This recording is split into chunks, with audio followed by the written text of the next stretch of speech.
In this video, I'll show you how to create a realistic edge blur effect in DaVinci Resolve. This works in the free version, so you can follow along without DaVinci Resolve Studio. Start on the color page and select your clip. Create two serial nodes by pressing Alt and S on Windows or Option and S on Mac.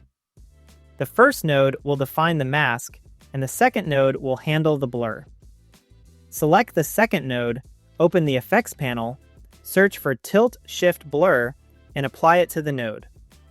Now select the first node, go to the Window tab, and add a circular window. Resize and position it over the area you want to keep sharp, then invert the window so the blur affects the edges. Drag from the blue output of the first node into the green input of the second node. On the blur node, set the map source to second RGB input.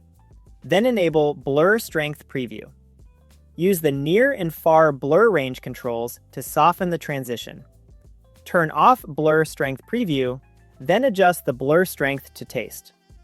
That's how you create a clean, natural edge blur in DaVinci Resolve.